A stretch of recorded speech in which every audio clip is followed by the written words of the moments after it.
มาเนาะน้องแต่ไปแล้วเมื่อวานนี่เอาแล้วบ่จ้อยบ่เฮายังบ่ได้ไปเอาบ่จ้อยเพิ่นโทรมาว่าได้ โทรมาหาข่อยยังข่อยถาม เอาแล้วโทรไปหาเจ้าหน้าที่เฮาน่ะถามเจ้าว่าเขาโทรไปหาเจ้าอีก เพิ่น หยัง โทรมาเว้าหยังอีกเช้านี่บ่จ้อย ไม่ต้องไม่กิ ข่อยบ่ได้รับสาย เอ้ยบ่เชื่อนะ บ่เชื่อนั่นนี่ เจ้าก็รับเขานี่ รับข่อยบ่ว่าง จะบอกว่าหับซ้ายเลย มาขอโทษเองมา บ่จ้อยขึ้นเดือดครับว่า เดือดแห้ง ข่อยบ่ฮู้ว่ามีเรื่องหยังว่า เรากำลังทำการบ้านอยู่ครับ เว้าเรื่องน้องตุ๊กว่าโทรมาหาข่อยยังบ่จัก แต่เจ้าบ่ได้เกี่ยวข้องบ่จ้อย สองสายอยู่ ต้องให้โทรหาอันน้องก็ลอกจังทึกเอ้ยน้องตุ๊กเนาะโทรหาบ่จ้อยนี่บ่ถึงบ่ได้ น้องก็ลอกบาด น้องแต่เพิ่นโทรมาหาข่อยยังข่อยอยากถาม เอาแล้วโทรไปหาเจ้าหน้าที่เฮาถามเจ้าว่าเขาโทรไปหาเจ้าเฮ็ดหยังบัดนี้มาถามเฮาว่าผู้เฮาอยู่ดงมะเงียวผู้เจ้าอยู่ภูก มันแม่นบ่ชัด แล้วเพิ่นเอาเบอร์บ่จ่อยมาให้บ่จ่อย ข่อยบ่ฮู้ ของใหม่นั่นอยู่ หยังเนาะ อย่าลืมกดติดตามเพื่อเป็นกำลังใจให้ผมด้วยนะครับทุกคนขอบคุณมากๆภาพขึ้นอีกแล้วพี่น้องเลยลูกสะเทืองเราไปเอาน้ำกินอยู่ห้านเวียดเราเอาล่อไปยู่มาพี่น้องเอากระตุกไปถอกเทียนใส่แล้วก็เอามาสบายดีเด้อบ่จอยสแนลได้ยังมานะกินนี่ สิได้อยู่ฉัน ฮะ สิได้อยู่ฉัน ใส่มาเบิ่งดูบ่จอยได้ยังกินนี่ เฮ้ยบวช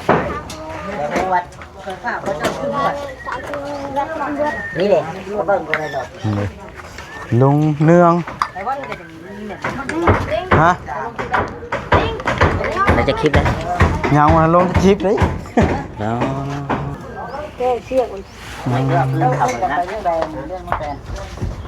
ขายทินแอนนะโยใช้ทินแอนเดี๋ยวนี้ไปเบิ้งกันเถอะใช่นะไปมาจอยไปเบิ้งฮะไปเบิ้งกันเอิ้นไปยังวะ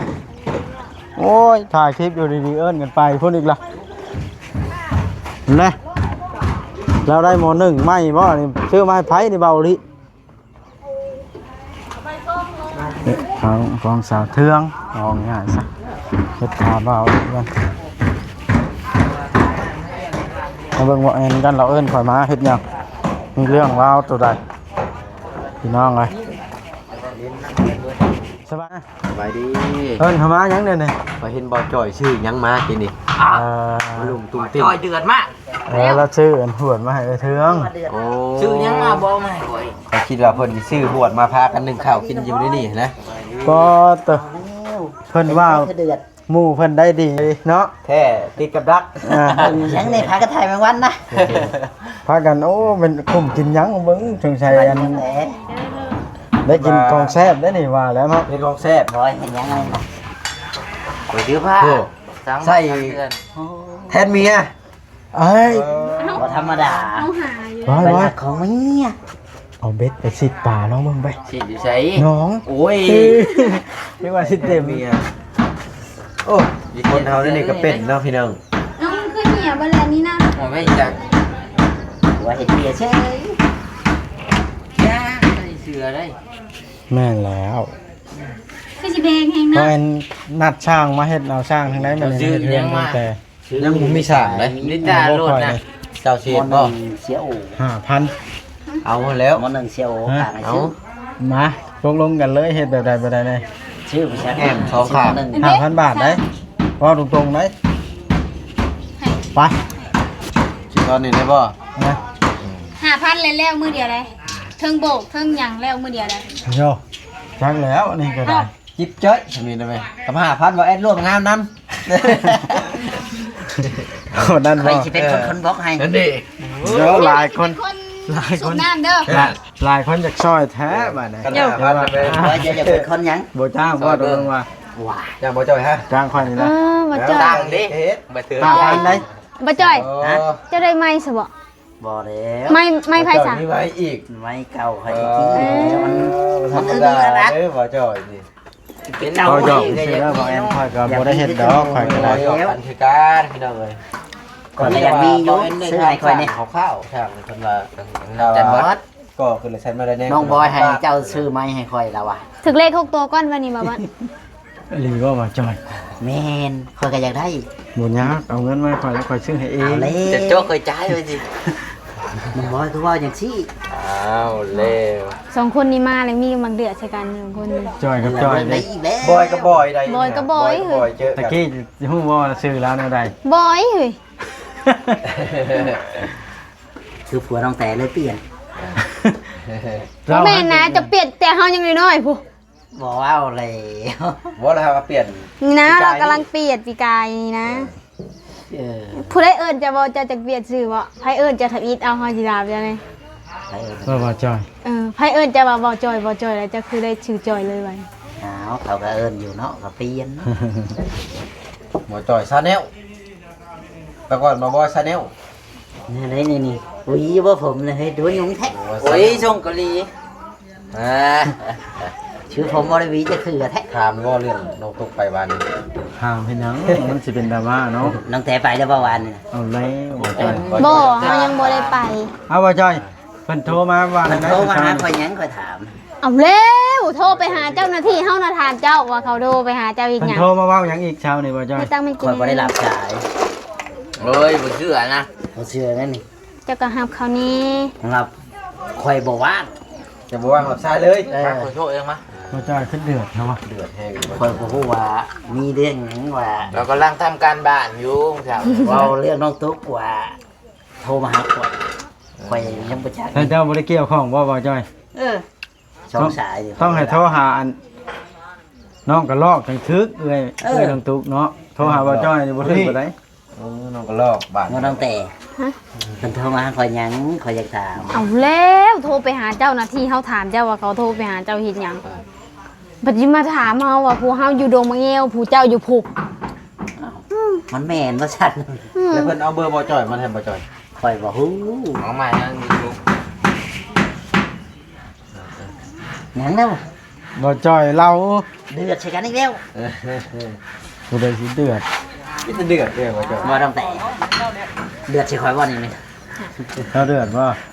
เจ้าคือสิเดือดหยังเจ้าเฮ็ดแสงเสเฮาจังว่าให้เฮาเดือดอย่างนี้น่ะ ก็ย่อยจะทานเรื่องเดือดไรกับวอดกับบ่เห็น เดื เดื อ อ ด ด เนาะ ขอร้องแล้ว บ่บ่จอยน่ะมาถาม ขอลงเนี่ยจะเดือดนะคอยขอร้องตอนนี้ทำนี่แหละ มีแต่บ่จอยกำลังแต่ได้เดือดเด้ บ่ได้เฮาบ่ได้เดือดได้ เจ้ามาถามให้หยังมาถามตั้งแต่ในเรื่องใด ถาม แล้วอยากฮู้อะ คอยน้องแต่ไปบ่เมื่อวานนี้ฉันนั้น จำนี่บ่ได้เดือดบ่เอาดิ จะเดือดเด้อ แนวมัน เดือดพี่เขาตีบ่จอย อดี จะบ่จ่อยบ่บอสมันบ่ติ เอ้าบ่จอยแล้วเข้ามาเลยเดือดโลดเราเฮ็ด กันว่าสิตีบ่บอสเปิดเบิ่งแน่ผู้ โหเราใหญ่ บ่จ่อยได้ เฮาบ่ฮู้บ่จอยว่าเขาสิโทรไปหาเจ้าหน้าที่หยังเฮาบ่ฮู้เพราะว่าเบอร์เฮาก็มีเมื่อวานเฮาก็โทรไปเป็นหยังเขาก็บ่โทรมาหาเฮา นั่นแหละ ฮะ จะไปบ่จะอัน ไปหักเขาบ่อยู่เฮือนอยู่แต่ตุกกับผัว อดีมาเล่าก็บอกเขาอยู่ว่าอยู่แต่ บ่เล่าเลยเอาเบอร์ให้เอาเบอร์บ่เล่าให้เป็นหยังก็บ่โทรหาบ่เล่าซะว่ามีหยัง นั่นแล้ว โชคชัยเฮาเบิ่งคักเลยเขาสิจับบ่จอยเด้อ จับเรื่องไหนน่ะ โยเขาสิจับผิดนํเจ้าเด้อเขาบอกโทรไปหาเจ้า บ่จอยบอกบ่อยาก บอก แม่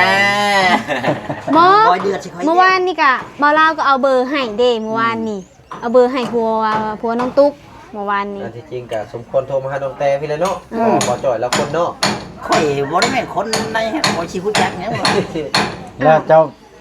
หับสายเพิ่น คอย บ่ บ่ได้รับ เจ้าบ่กล้าหับอีก จะบ่กล้าหับ บ่แม่นว่าบ่กล้าหาคอยเกลือเป็ดเกลือไก่แต่คอย บ่แม่นกิน ปลา เดียว โลดเขาว่าบ่ต้องสนใจ ไปเดียวบ้านบ่ แสดงว่าบ่ชอบ แม่น บ่ บ่ กล้าหับ บ่ เนาะ หับ หากเจ้าโทรกลับแม่ชักทำเป็นว่าเจ้าติดใจเขาเติมให้มา ย่าทางดีๆเรื่องนี้นะอ้ายสิเว้าแนวนี้ เงียบๆไปเลย คัน บ่ เพิ่นมีเวียก มีกะ ห เฮา ยัง สิเว้าแบบนี้ก็แม่นว่าเขามีเวียกหยังให้เขามาเว้าอยู่เฮือน เพราะว่าเฮาไปเฮาก็บ่มีรถแม่นบ่เลยบ่ บ่ จอย คันมีเวียกกับน้องแต่หนนะ ให้ คันมี มา เวียกกับบ่ เว้าอยู่ จ้อยก็อีกเรื่องเนาะ แม่ มีเวียงหยั นึ ง กว่ามีเรื่องคาใจนํเจ้าบ่ แล้วเขาจะเขาชี้ตัวมาจะบอก หาใจเพียงเพิ่นโทรหาเพิ่นจะคุยกับบ่ลาวเลยมันโทรหาข่อย เอ้าเมื่อวานนี่ก็บ่เล่าเอาเบอร์ไว้ให้เลยได้เมื่อวาน เรา นี้ หั นะ บแล้วเราหับบ่เล่าบ่จ้อยนะเนาะ ข่อยว่าขอมีเรื่องเยอะข่อยขอ เด้ๆๆๆเราเริ่มเปิดแล้ว เปิดแล้วเนาะ เราเริ่ม ข่ เปิ อย ดแล้ว ถามว่ามีเรื่องเยอะขอ เขาก็บ่จัก หับแล้ว เจ้าหับบ่แหละเมื่อเช้านี่ บ่เมื่อเช้าเราบ่ได้หามหาแต่เมื่อวานนี้ เมื่อวานนี่ค่ะ ชาวนั่น เราก็เอาเบอร์ให้ เช้านี้คนบ่ได้2 3 อย่าแหละพ่อเว่าเรื่องนี้เว่าเรื่องไม่ บ่ได้เขาจะถามมันใจยันว่าเราตัวเขาว่าเราบ่ได้ไปว่า ไปมีผัวเฮาก็ไป ไปกัน เชื่อว่า พ้นวันนี้ ข่อยบ่ได้รู้จักข่อยมึง ไปแล้ว ลูกเราก็ไป เฮ็ด ลูก แต่ ชายหลาน อยู่เฮือนนั่นแต่ ลูกกับผัวกับลูกเฮาตนได้อุ้มหลานบ่ได้ไปจังได๋หลานเฮามันนุ่งเสื้อป่องนุ่งเสื้อพะแยงแบบนี้เอาว่าบ่ไปค่ะมันนุ่งแต่เป็นเพิ่นนะ ปองแป้ง ยันแม่นบ่ อ้าวได้ไป นั่งยันน้ำเนาะ ทั้งยืนทั้งยัน ไม่ได้ย่าน บ่จ้อย บ่ได้ยันว่าละยันเอาข่อยบ่ยันอยู่แล้ว บ่นะเมื่อวานนี่เจ้าก็สั่นเลยเทื่อหนึงว่าจ้อยเฮาสังเกตมือเจ้าเด้อ คนปานนั้น ตอนจะจกโทรศัพท์ออกมาหั่นเด้อเฮาสังเกตเด้อ ขนาดมือ แปรจับ ผัวเจ้ายังสั่นอยู่นี่ มาเร็ว เป็นอะไรหัน บ่จักมันบ่เฮาก็บ่ฮู้ว่าเรื่องหยังอืม นี่ยังอะไร อะไร เมื่อกี้ถ่ายบอยกับบอยจ้องหน้าแล้วเลย คือสิตีกันนี่แล้วเนาะไสแลว่ะ บ้านนี่ เฮ็ดภาพให้ว่าจ้อยเงินเกิดคำบ้านก็ได้ เอาเลยวันนี้ยังมีภาพตอนนี้นะ หยอกกันสิได้ ว่าจ้อยอยากว่า บอกว่าต้องเอาไปให้ไอ้จัดการ อย่าไปเฮ็ดได้โอ้ยเฮ็ดเรารู้เลยเนาะ โทรมาหาเจ้าตอนจักโมงอ่ะเจ้า 7 โมง จักโมงเลยตอนนี้ เพิ่นว่า 8 10แล้ว เพิ่นว่าให้ไปอีกบ่เพิ่นว่าหรือว่าใด โอ้เฮาย่านแนวนั้นแหละเฮาย่านแนวนั้นแหละเบาเลยเฮาย่านแนว มา นั้น จ่อยไปบ้านนี่เนาะ แม่ ทุก ย่าน นะมันนี่ไป บ่ย่านรูปแบบ มาโหลด แบบย่านว่าเป็นหยังมาแหละเบาจอยคือบ่มานำแนวนี้หั่นนะเฮาย่านแนวนี้เด้อเบาจอยเด้อพอเฮาไปนะมีบ่าวลาวแล้วก็เมียบ่าวลาวแล้วก็ลูกชายหลานแล้วก็ผัวเฮาแล้วก็เฮาไปเมื่อวานนี้ เที่ยวค่อย อ้าว เป็นยัง ว่า น้อง ก็แม่นอยู่บ่าวลาวก็ยังบ่แม่นญาติพี่น้องเราว่าเราโทรมาว่าให้เบาจอยว่ะบ่าวลาวแล้วก็น้องเตว่ะมันก็3คนเด้บัดเจ้าพาบ่ได้ไป ไม่ กั ได้ น ผูกคนไปแทน เอาอันนี้ชื่อบอยเจ้าชื่อจอยสิไปแทนก็ได้บ่ บอยกิจการอะไรกันจบเนาะ เอ้า เอาเฮ้ยตกอีกเลยยืมรถแน่ เสน่ห์แห้งแท้ นี่ มีแต่คน จริง เอิ้น ไปก็มีแต่คนเอิ้น ยืมรถแน่ บ่แห้งบ่โดย เอาแล้วมาเต้เข้ามาอีหยังกันน่ะ เอาเร็ว ผัดคู่ก็ว่าหามเก็บไว้ในเด้อมันลมน่ะเอิ้นใส่เมื่อคืนนี่พี่คู่เฮาปิวมาพี่ ลมพัดบ่ เพิ่นเอาคู่ไปสูบน้ำเด้อันนี้โอ้ยคือมายืมรถสร้างอ่ะ ไอ้แกมาจ่อย อันนี้นะ นี่จ้างออกชื่ออยู่มันจ้างชื่อมาเลย ไปใช้เนี่ยนี่เช็คไมค์ก่อนพี่มาเห็นนี่ เบิดหวังแล้วว่าในสบายดีนะโบ เห็นอะไรนี่ เพิ่ นะ นเบิดหวังเลยได้ยินผู้สาวว่าบ่มัก อย่านะผู้หญิงบ่ได้อึด อย่าอดเอาเขาก็หาผู้ใหม่ เดียวในโหล ไอ้บ่หักเลย มันเป็นยังบ่ได้เบิ่งไปรถเดี๋ยวสิเล่าให้ฟัง ก่อนเราสิหักเขาต้องหักตัวอยู่ก่อน เอาเลย หยิบไป ต้อง คำคมบ่นี่นะ มันบกคมแล้วนี่มันคมอยู่กับน้องบอย บอยกับบอยถือกันไหน คมอะไรเนี่ยนะ มาแล้วก็มีกันแบบ แบบนี้ว่าจะจีบ เอ้ย น้องแตงอะไร โอ้ยเฮาจีบเอาเองได้ เจ้าจีบหรือว่าน้องแตงจีบเจ้าเนี่ยว่าให้พังแหน่ ลงละ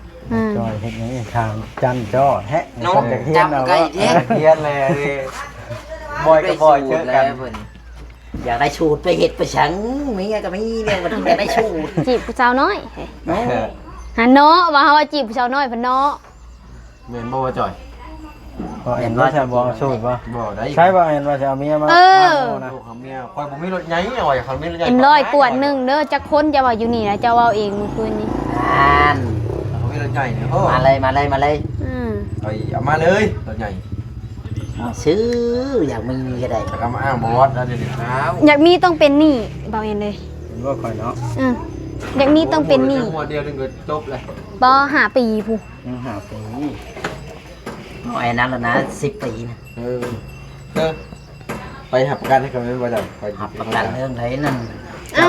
เจ้าก็เอาเมียจะหับประกัน บ่ไปเอาบอจ่อยหับประกันให้ โอ้ยบ่จ้อยเจ้าจะไปเด้อจังหน่อยบ่เอ็นเราสิโดดเลยเจ้าสิเป็นโทษ แม่น่ะแล้ว อันเด็กไปจ่อยแล้วไปจักอีก เพิ่นต้องเอาหมู่คู่ YouTube กันเด้อมาค้ำประกันเอาคนอื่นก็บ่เอาบ่จอยว่า บัดนี้แล้วบ่จอยแล้วสิเลิกเฮ็ด YouTube ชั่วแล้วแบบสัก แล้ว พัก เห็น หนึ ยู ง ทูบเลยคอยบ่มีคนเบิ่งอยู่นี่ บ่จอยเดือดกระดอเลยนี่ มันบ่มีคนเบิ่งแล้วเห็นยูทูบเลย ผมมีนั่นก็ว่า 4,000 หัวนี่เขาได้ จับ ป มาเบิ่ ล่อย งใน 4,500ลูก 4,000บ่ 5,000 โอ้ 4,000เลยคนเบิ่งช่องนั่นนะ อ้าวใครบ่ได้เด้อเนาะ คนเบิ่ง เก่ง ช่อง ไปเล ค ย น บ่ นั่น จอ นะ ยเนาะ เก่งแฮง คน บ่ เบิ่ง จะ หลาย ตำหลักเนาะ บอกให้ FC จะมาเบิ่งคอยใน ฮะ ช่อง FC คนเลือกยันนะ FC บ่วัดบอกให้ในไปเบิ่งบ่จอยนำเด้อสนับสนุนบ่จอย FC บ่เห็นเลย เนาะ มาเบิ่งมาจอยนี่เด้อกับ FC บ่บอสนี่นะมาเบิ่งนี้เห็นบ่ มาเบิ่งแน่ก็เบิ่งเลยเบิ่งในช่องนี่แหละ ยืนอยู่เนาะ ในช่องนี่แท้ มันจะก็มาเบิ่งในช่องนั่น สม เลย มุติจะบอกไปที่ FC ข่อยก็ตอบก็ขึ้นไปโอ้ยบ่จอยจะลงคลิปช้าเกินไปเด้อข่อยก็อันนี้ เจ้าสิว่าได้บัดนี้ ชอบอยู่อ่ะคอยเบิ่งอยู่เดี๋ยวนี้ว่าแล้วแท้เบิ่งอยู่ที่ แล้วเจ้าก็ว่าโอเคเดี๋ยวสิลงคลิปไว้กว่านี้เจ้าก็ว่านี่แหละอันนี้ผัดอีหลีได้บ่จอยน่ะหมู่เอาลงเบิ่เลยแล้วน่ะเอาลงน้ำหลังหมู่ คลิปทุกให้น้ำหมูลงได้3 มื้อ 3 มื้อมานั่งรางวัลนี่ นาทีเขาเอาลงเขาอยากได้ มัน ปุ๊บ เป็น ปั๊บ ใน ปุ๊บ สา ปั๊บ เหตุบ่จอยโทรศัพท์บ่ไวบ่ พอดี เอานี่คือเหตุผลพี่น้องเอ้ยเนาะ โทรศัพท์มัน บ่จอยบ่เจ้าถ่ายมื้อนี้เจ้าสิบ่เอาลงทิศหลังผู้บ่ ลงเนี่ยนี่แล้วถ่ายแล้วก็ลงเลย บ่อยู่ยันว่าเนาะขนาดมื้อนั้นจักมื้อแล้ว3มื้อแล้ว3มื้อ4มื้อผ่านมากำลังเอาลงมื้อนี้บ่ แม่นลงวันนี้ โอ้ตายเลย บ่ทันกินเนาะ บ่ทันกินบัดหมูผัดเอาลงปุ๊บปั๊บหมูตัดปุ๊บปั๊บเอาลงเลยแล้วเลยเด้งเลย คือบอกอันนี้แห้งไว บ่แห้งไว บ่เอ็นนี่ลงก่อนหมูก่อนคู่บ่เอ็น โทรศัพท์เราของแท้ แห้งไว มันเดียวบ่เดียวนี่แหละเพิ่นอยากมาสายเด้อบ่เอ็นเด้อ ขานอนตื่นสายบ่ บ่มันบ่มีเวียกมีงานหยังเด้เฮา แล้วดำนานะ เบิ่งเลข มา เลขหยังก็เลขในเงินน่ะ 61 มันออกเลขมาได้ มึงบอยอ้างหมาเขายุบเมื่อวาน แล้วก็ออกมานี่เด้ วันนี้ 61กับ95 คิดเอ็นถึงนะเมื่อนั้นก็ถึงบ่ได้ 11 5 1 9 1 ถึงโลดไปน่ะบ่ได้ยาก อ่า เอาตัวเลขเอานะนี่ฮะตั้งแต่เอา รวยแฮงเห็นอันยายเงินทุกคนขอเจ้าหังจะมีเปิดหน้าเด้อ 899ตอนแรกนี่899เด้ น้อ อง แต่ก็แจกเขาได้ไหม เอ้า 899ตอนแรก เชื่อง แจ้งเงินบ่ได้นี่ น้องแต่บอกเอ็นแจกเงินน้องแต่ก็มาแจก โอ้ย คอยก็เอาไปชื่อ เอ้ารถเจ้าไปใช้บ่จอยกินนี่เพิ่นสิยืมของน้องนี่ พอโตจบคลิปเลยบัดนี้เด้อครับสบายดีน้องแท้บอลบอลช่อยตาแนว พาติดตามในเด้อที่ไหน ได้เตียงแน่นย้อนไผอันนี้ บ่ได้เว้า บ่แอนบ่เห็นน่ะ พอจบคลิปเลย บ่แอนบ่ตอกเลยกระปู เปล่า นะ บอส เอาเลย จะได้ตอบบ่เตียง ว่า ฮะ จี้ใกล้ได้เฮ้ย วันถามก็บ่จะปากไงเป็นยังไงกินห้องบ้านบ่หรือว่ากินห้องนี้ไง เมื่อยนี่จะถามนี่ เอากินห้องบ้านหรือกินห้องนี้อันนี้นะน้องแต่สิพาผัวเมื่ออยู่บ่ พาเมื่อยืมเงินเนี่ยค่ะจาก บ่สมุดว่ามีเงินสมุดนี่ บอลนะอยากยืมเจ้านี่ ข่อยบ่มี อ่า สิเมื่อบ่ขันเมียยืมเงินได้นะ บ่ได้ปากถ้าเป็นอย่างนี้นะน้องบอยเครียดอย่างนี้นะ เจ็บบ่จอย บ่ต้องแต่เจ้าเฮ็ดหยัง เราเครียดเจ้าเรารออยู่กินนี่ เครียดเรื่องใดข่อยน่ะ เจ้าถามหลายเราไม่ยินจะบอกเลย แม่นว่าน้องบอย แม่นแล้ว โหจี้เอากันจี้กับจี้แน่ในชีวิตนะ เธอว่าจอย เบิ่งคลิปเลยเต็มหน้าจอเพ้ออยู่ มีแต่ก้มหน้าเนาะจะเฮ็ดไปช่างบ่ได้เงยจักเทื่อ แม่นบ่ว่าจอย แม่นแล้ว ก็สิไปอันนั้น ไป ไม่ ใช้ ใช่ ไปหาท่านหมอก่อน เป็นได้ไง ไปเยี่ยมลาวป้าบ่จอยเฮา ทานหมอใช้ไปไหน จะบ่ เดี๋ยวแรงพุ่นน่ะจังไปนะ ทานหมอ เขาว่า ที่ไหน ไป ไป ไป ไหน อยู่เขายังบ่ว่าง ไปบ่ แฟนมอเลย อยู่บ้านโพนสว่าง เขาว่าสิเขาไปลินน้ำอยู่ยังบ่ว่าง มออย่าง หมอย ท่านหมอ หมอชักยา ท่านหมอสักยาซื้อไป สิไปถ่ายคลิปแล้ว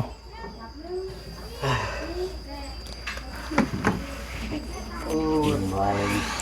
นอนแล้วบ่จอย อย่างนอนในคืนนี่เป็นหยังคือบ่ได้นอนเป็นหยังว่าว่า บ่ นี่ นี่อย่าลบนี่ ปอลมแห้งได้เมื่อคืนนี่อยู่บ้านดิ คือบ่ได้มี ปอ เนาะบ่จอย มีเรียบบ้านเป็น จังโมงล่ะ